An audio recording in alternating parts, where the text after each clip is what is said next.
It's always so cool in the middle of the week when songs are being floated around to what we're going to sing on Sunday, and you're just sitting at your desk, and Mindy says, "Here's a song I wrote you may want to listen to." And, I put it on, and then I'm just like sitting at my desk crying. I'm like, oh my God, yes. And I want to tell you what I walk away from when I listen to that song is this, right at the end. You were born to fly. The idea that you were born to fly. And the idea of wonder is really a metaphor for that thing inside of your mind that reaches a higher level of consciousness. But I want you to look at this picture. You were born to fly. And this guy thinks that in order to fly, he has to get into a cannon, take a selfie, of course, and then use some relative world force to push him up into the sky to fly. And I think that's because somewhere along the line, certainly as we're looking at our month of wonder, I think mankind decided it couldn't fly. Do you think man could fly without any device, without any help at all? Anybody? Who feels that they could fly? Swan believes it. That's one. So I think that we're suffering from this belief that we don't know how to fly. I think that's all it is. Maybe mankind, you're all like, what are you talking about? Maybe mankind, when it first came into being, flew, but we've forgotten. Isn't that possible? Isn't that possible? Now, I hit you with something that you all... See, Tiffany's done. She's like, I can't fly, and I'm leaving. Bathroom break? Yeah, got it. Good. I'm hitting you with something that I know you absolutely believe you can't do. Is there anyone here who believes that they could climb up on top of this building and dive into the air and fly? Please do not try this. No, you don't. So there are things that we absolutely believe we cannot do. So metaphorically speaking, there are things in our minds that we have bought into that we also can't do because we've bought into it, because we absolutely believe it. Flying's just one of them. But there are many. Succeeding. We buy into certain ideas about succeeding, and it's just like flying. Yeah, that's not going to happen for me. And it's not going to happen for you because there is a law of correspondence happening where the belief becomes the thing. That's for all my ministerial students. That was on the test last week. The belief becomes the thing. So mankind's never going to fly because I don't know that mankind believes it can fly without a device to make it happen. So the question becomes, why can't we fly? Why are there things that we choose in our lives to believe we can't do or we can't accomplish? Well, there are many things that come along that stop us from believing it. Age, sex, intelligence, schooling. I've heard so many people like, I just wish I'd gone to school for that. Well, there are people that don't go to school for that who do it brilliantly because there's something inside that has to do it. So there's this wonderful, and when I thought about Eric giving his talk today, something inside of you at 25 or 26 had this feeling, this is what I'm going to do. This is what I'm going to do with my life. And I'll go take the job as this. Of course, there are people getting assistant jobs in Los Angeles, California when you were 25 that were not assisting Tom Hanks.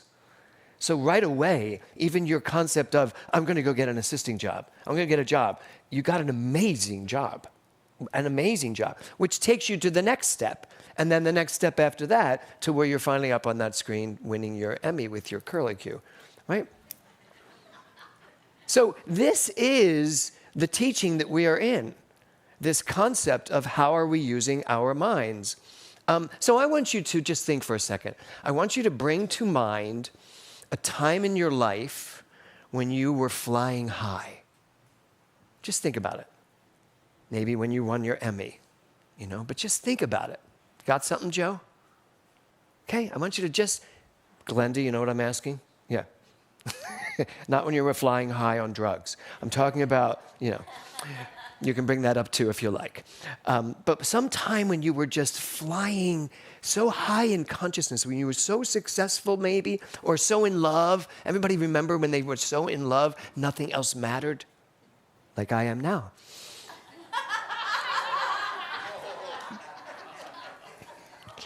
No, but think about that. I do, I love you. I love this man like to death, to life, l'chaim.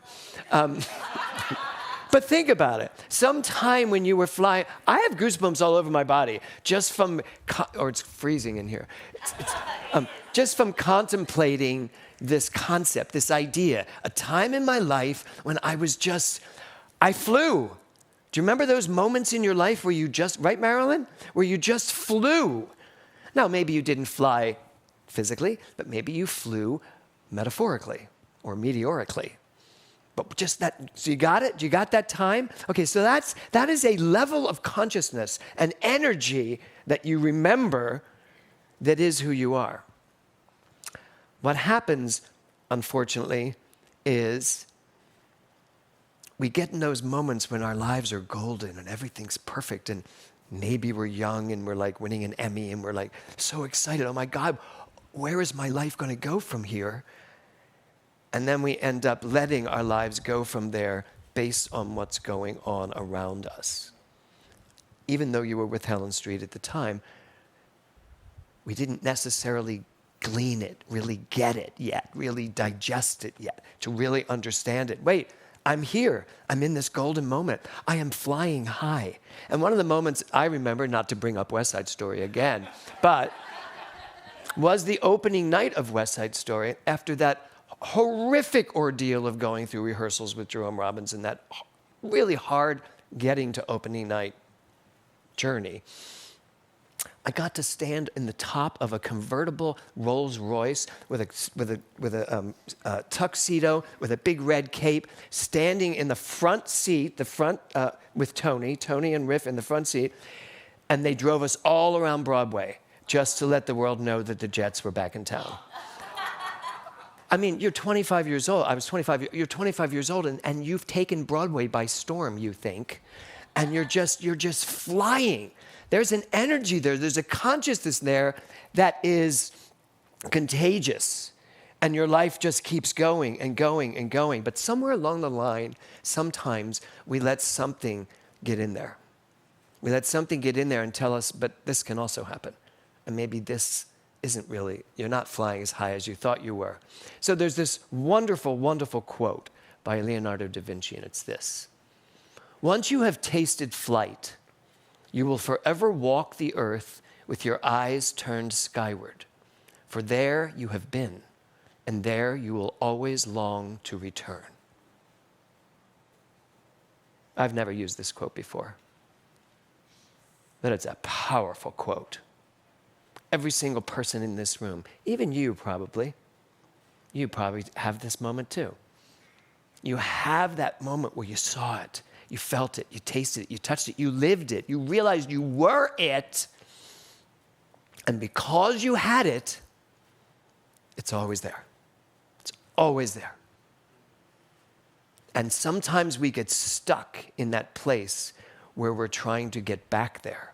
And we create this angst and this fight and this duality of that's that and this is this.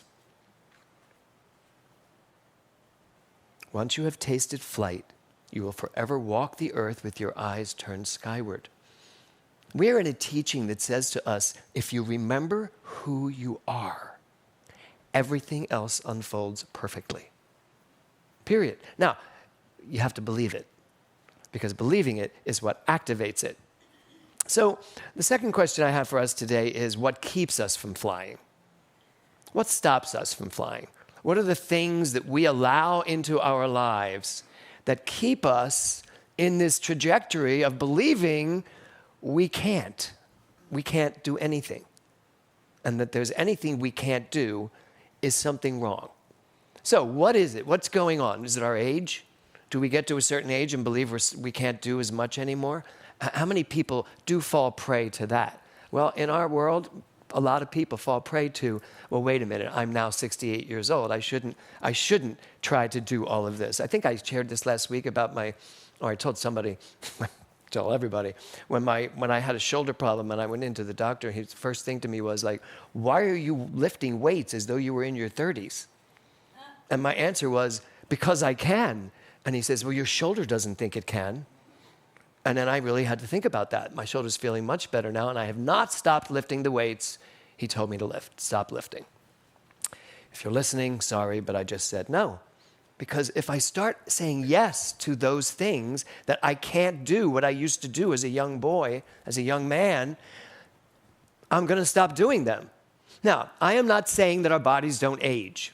Please don't get me wrong. I'm not saying that we should be able to stay in a 20-year-old body for the remainder of our lives, because you know what that does? That means that my 90-year-old body isn't just as glorious and just as interesting and just as full of wonder and just as ready to give me a new experience of life, whatever that is. Your mind is the place where you're going to either make it or break it, where you're going to design it or resign to it. One or the other. So there's this wonderful quote from Peter Pan. I thought we just might as well keep going on that journey. J.M. Barrie, the moment you doubt whether you can fly, you cease forever to be able to do it. So don't you think it's time for all of us to pay a little bit more attention to wonder? Look at this picture. Look at this. That's what we do to our children. We make sure our children know they can fly. And we do all these amazing things for our kids to teach them, to instill in them the wonder of the world they're coming into. Why aren't we doing it for ourselves? I think we need a workshop where we start getting groups of us and flying people around a room just to give them the feeling of what it feels like to be. We actually do that in one of our workshops where people have to get up on a table and fall backwards into arms. How many of you have done that in any of my workshops? Yeah. It's annoying, isn't it? No, but do you like it? People are always like, nah, I don't really, nah. Did you do it, Tiffany? You did so. You had to have. Yes, you did. No? You did, Andrea. Yeah. Where you just fall. And the point of this is giving yourself over to something that you maybe feel a little uncomfortable with. How easy are you at giving over to something you might be uncomfortable with? That's what this month of wonder is all about. Giving us permission to stop saying no. Stop saying I can't. Stop saying I can't fly. Even in my mind, I can't fly. So, doubt. How many of you have doubt in your life at all? Just raise your hand if you have any doubt whatsoever. Raise your hand if you have no doubt whatsoever about anything in your life. So Ann Monahan's the only one in the room. And that makes perfect sense, Ann. So, what do you do with doubt when it comes along? It is chilly, isn't it, Sandy? Hey, I'd have to bring Thor down here, and he's running the cameras. Maybe Sherry, if you could turn off anybody else chilly? Yes. I'm looking out here, and I'm like, did I just move to Alaska? Did we go early? I'm looking out here, and you're all like, I'm just making sure you're staying awake. So, what do we do with doubt? All the things that stop you from believing you can fly, all the things that stop you from doing the things you say you want to do, doubt, fear, uncertainty, all the many things. But let's look at doubt, just one of them. What do you do with it when you're doubting? You know, this teaching is not this magical teaching where we say, you can just change your thinking, change your life. That's not true. That's why our teaching is not like the number one most exciting thing people want to get involved in. Because you come into it, you hear change your thinking, change your life, and it doesn't happen. Ooh. Right? Because you can't change your thinking and change your life. Because you can't change your thinking when you're still believing the same stuff. You can't. You may change the words. You may turn them around a bit. You may even put up a great show. God is all there is. God is all there is. God is all there is. But on the inside, you're like scared to death, and you have fear and doubt and uncertainty and all of that. But it's still, God is all there is. God, even my life is unfolding perfectly. If I were really saying, my life is unfolding perfectly, but underneath, I'm like, oh my God, I hope it works out for me. What's the universe listening to? The universe is listening to my inner truth, not my outer words. So it's not change your thinking, change your life. It's change your beliefs, change your life. So if we have a belief like, I cannot fly, mankind will never fly. I read a quote, I didn't use it today, but there was this quote about the problem with man is that it thinks it can't fly, so the wings refuse to come out. Think about that. Yeah. And yet, as children, how often do we put wings on? Oh, we have a picture of Will I just found in the garage, and he's just like, it's just this picture of him, he's like in this little pajamas, but with these wings on. And I remember him just like running around the house, flapping his wings. But somewhere along the line, we forget and we don't believe it. So what do you do with doubt? Well, first of all, you have to listen to it. You have to listen to all the things saying no to you. Listen to them. You need to respect them. Don't just get into a fight with them right away, because the minute you get into a fight with them, you're active in the fight. That's it. So you listen. What's this doubt about? You respect it. You say, okay, I see, I get it. You glean what's there. Why is it here? Why do I have this fear, this doubt, uncertainty, right? And then choose anyway.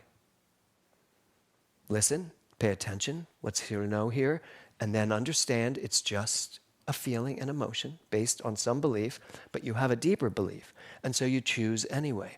Most of us don't get to the point where we choose, where we actively say, I'm doing this. I hear you. I hear the fear, the doubt, the uncertainty. Why would I do this at this age, at this time in my life? Why would I want to do any of this? But I do, so I am. And choose it. Now, I've given great respect to this. It's all where it needs to be. It's told me what it needs to tell me.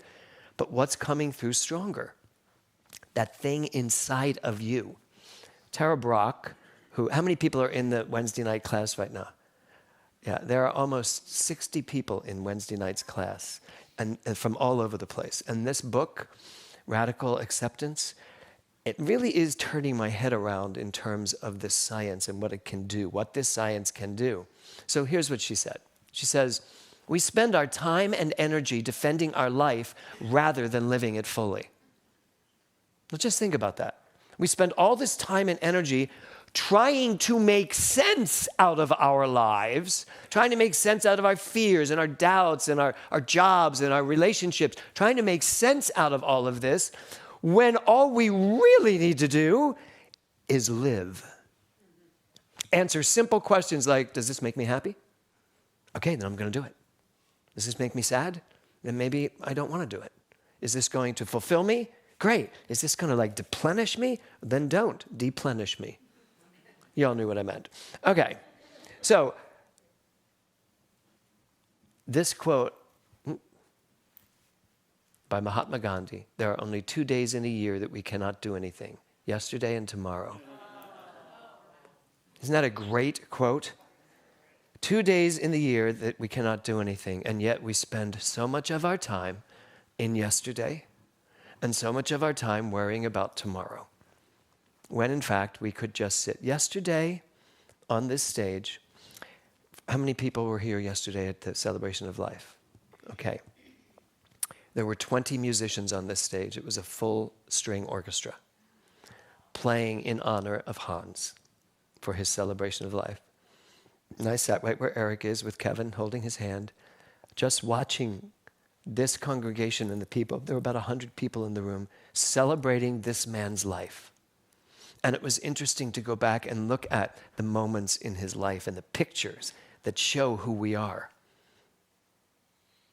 And I sat there thinking to myself, I'm not ready for a celebration of my life. In fact, I'm kind of good with all the pictures that have happened up till now. My job now is to create new pictures. I just want to create new pictures, don't you? I want to create new experiences. I want to have more fun. I want to have more wonder in my life. I want to be willing to question things. So, the title of my talk today is Fly me to the moon and let me sail among the stars. Let me know what life is like on, everybody, Jupiter and Mars. In other words, hold my hand. In other words, baby, kiss me. Fill my life with song and let me sing forevermore. Let me know what happiness is like, and that's all I'm gonna sing forevermore. Thank you. So, I just went to this. So why did I do that?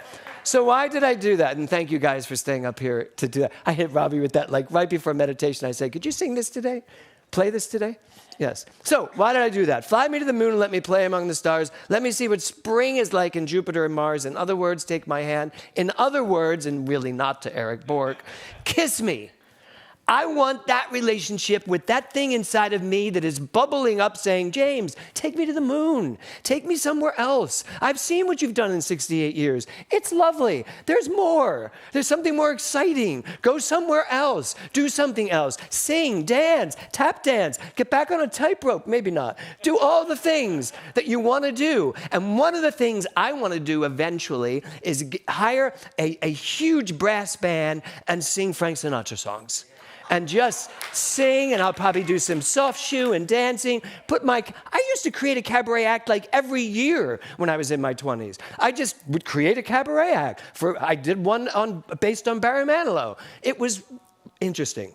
I think about it. But I want that kind of wonder in my life. I want to have that much fun in my life. There's something in each one of us begging us to stop thinking we can't. Something in us that is just saying, you can do whatever you want with the life you have that you've been given. So what is it? What do you want to do? And if I want to go back and sing Frank Sinatra tunes and I want to be like I want to be my own version of Michael Bublé, then I want to do that. And I had this thought in my head of going, yeah, but you kind of don't do that anymore. Why would you do that? And it's like, because I want to. What if that's the only answer we need? Because I want to. Because something in me is saying, yes, do this. That's what wonder is all about. That's what we need to be clear about. That our mind is so powerful, it can do, have, create, succeed at, manufacture anything we want in our life if we're willing, totally willing to say yes and get away from saying, I can't. I believe everything starts with wonder. And I have a quote that I would like to bring up here for y'all. It's my quote. A mind that's filled with wonder has a lot to discover. And that's how I'd like to leave us today. If your mind is filled with wonder, you will discover so much about yourself. That's what I love that we're doing in this class. I was just going to use an expression I shouldn't use. I am really into going to the depths of my being to find out what's really in there. So you ready to join me? Yes. Does everybody have something? I mean, you all went to that place of what it felt like when you were just flying high. Go there. Go there again. Remember what that felt like. And then, even if you hear the craziest idea, do it anyway. Do it. Because there's something in you that knows who you are and is not going to let you off the hook with having an average, mundane life. It's time, no matter where you are, at what age you're at, to really fly to the moon. Namaste.